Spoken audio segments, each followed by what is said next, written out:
Hoy nos acompaña Andrés Sánchez Picón, catedrático de Historia Económica de la Universidad de Almería, una de las personas que más saben sobre la minería almeriense en la época contemporánea.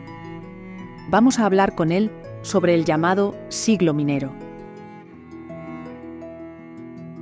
Estamos en el cargadero de mineral El Alquife, un ejemplo de ingeniería industrial de un elevado valor patrimonial. ¿Qué supuso, a grandes rasgos, la minería en la Almería del siglo XIX, el llamado siglo minero?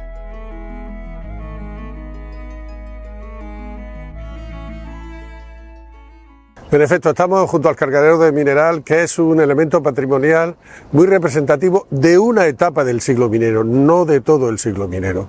El siglo minero en Almería, que se desarrolla entre 1825 y 1950-60, es más de un siglo, lo podemos dividir en dos grandes etapas. Una la de la minería del plomo, que sobre todo se extiende en el siglo XIX, y que tiene como principales centros Sierra de Gádor en el oeste de la provincia y Sierra Almagrera en el este, y otra la minería del hierro, que es posterior, es desde 1890 a 1900 en adelante. Este monumento es de 1904 y que nos ha dejado sobre todo como legado elementos patrimoniales que tienen que ver con el transporte del mineral de hierro, redes de ferrocarril, estaciones de carga, descarga o grandes embarcaderos. Sin embargo, de la minería del plomo lo que nos quedan son restos de minas o restos de antiguas fundiciones. No son coetáneos, se suceden el uno al otro. Sierra de Gádor primero, Sierra Almagrera después. ¿Qué cambios se produjeron de una a otra?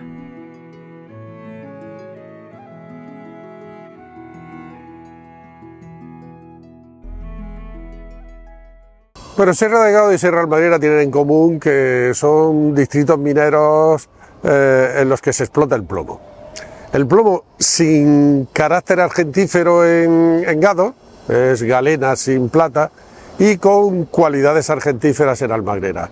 La gran etapa de explotación de Sierra de Gádor está entre 1825 y 1850-60, y Almagrera se expande como un acontecimiento minero después del descubrimiento del filón jaroso en 1839.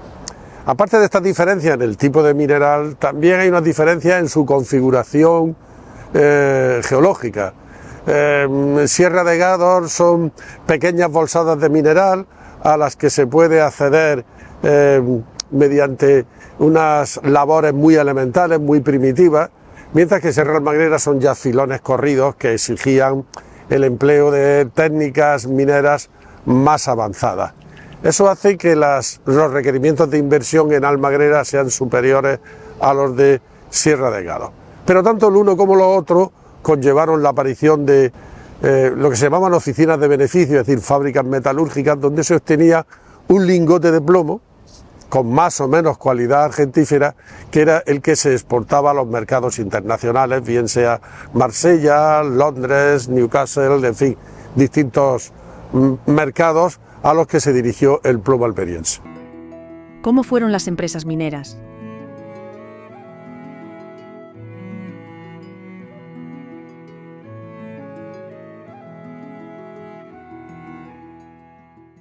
Bueno, desde Sierra de Gádor lo que predominó fue el minifundio empresarial, la muy pequeña empresa minera.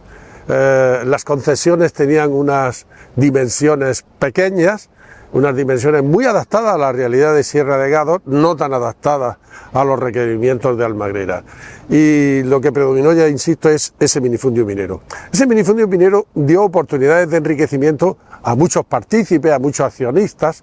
Digamos, las barreras para dedicarse a la actividad minera eran bajas, pero generó un legado muy problemático para el mantenimiento de esta minería.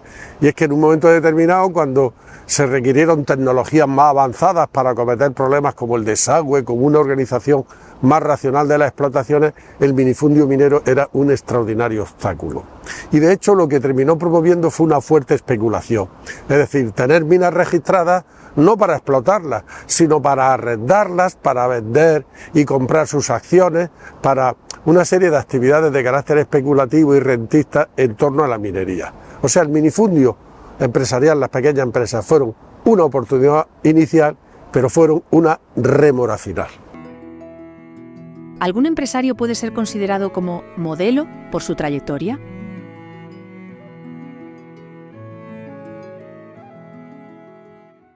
Hombre, como modelo en el sentido de modélico, de imitable, esto es complicado y más en las condiciones en las que se produjo la explotación del plomo tanto en Gádor como Almagrera. Modélico en el sentido de que sintetizan algunas de las características de la minería y la metalurgia de la época, pues sí, hay algunos. Además eran empresarios locales. De hecho, esta minería del plomo generó una burguesía local que obtiene sus beneficios de la minería y que va a transformar muchas poblaciones, Berja, Cuevas de la Almanzora, la propia capital de Almería, el trazado del Paseo. En ese sentido, pues hay algunos empresarios mineros que también fueron grandes terratenientes, que también tuvieron una trayectoria política destacada, como pueden ser, pues fundamentalmente Ramón Orozco Jerez, el veratense Ramón Orozco Jerez, enriquecido en Almagrera, u otros como el Marqués de Almanzora, Antonio Avellán Peñuela, en fin, o industriales y empresarios mineros que vinieron de distintos lugares. Los Soler de Cuevas también, pero probablemente hay pocos que resuman las posibilidades, las esperanzas, las contradicciones y las limitaciones de este modelo minero, hay pocos que lo resuman tanto y tan bien como Ramón Orozco Jerez. La minería, el patrimonio minero de ayer a hoy. La puesta en valor de la mina donde se encuentra la geoda El Pilar de Jarabia, ¿puede servir de aliciente para la recuperación de otros restos?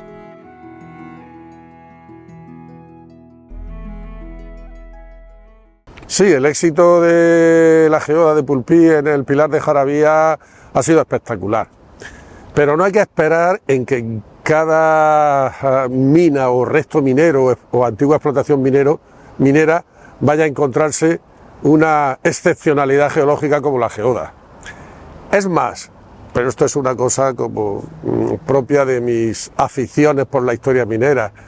Siendo espectacular la geoda, a mí me parece excepcional la intervención que se ha hecho rehabilitando todas las galerías mineras, todo lo que es la mina que conduce hasta la geoda. Y en ese sentido eso puede ser un modelo que se puede replicar en algunas otras zonas, teniendo en cuenta que el disfrute del patrimonio minero, que es un patrimonio esencialmente subterráneo, conlleva unas elevadísimas exigencias de seguridad. No podemos permitirnos que en el disfrute de este rico patrimonio minero pudiera producirse alguna desgracia y por lo tanto conviene que estas cosas se hagan continuo, con cabeza y con el concurso de gente responsable y especializada. El modelo económico implantado por la minería fue desapareciendo a lo largo de la segunda mitad del siglo XX. El impulso de la agricultura intensiva ha generado otro muy diferente. ¿Puede destacar muy someramente sus características? Voy a destacar algunas características que le diferencian de la minería, porque existe la tendencia muchas veces de considerar que nuestra agricultura intensiva actual es un modelo tan vulnerable como lo fue otrora, en otros tiempos, la minería. Y lo que tenemos que decir es que, en primer lugar, la agricultura intensiva actual es un modelo de mucho más tamaño. En términos de riqueza, en términos de generación de empleo, es mucho más sólido que lo fue la minería, tanto en la etapa del plomo como en la etapa del hierro. Y su contribución, por lo tanto, a la riqueza provincial es mayor, en términos de empleo también es mucho mayor, y en términos de la diversidad económica que ha generado a su alrededor la agricultura intensiva, industria auxiliar agraria, también es incomparablemente mayor. Entonces, son dos modelos que tienen algunos elementos en común, pero en los que no cabe esperar un comportamiento exactamente el mismo. Eso no significa que no haya amenazas que se ciernan sobre nuestro modelo agrícola y nuestra industria agrícola, como en otro tiempo lo amenazaron y socavaron y terminaron provocando el hundimiento de la minería del plomo y la minería del hierro. Pero se mueven a una escala diferente, con dimensiones muy diferentes, con la generación de una diversidad económica incomparablemente mayor en nuestro modelo actual que en los modelos mineros del pasado.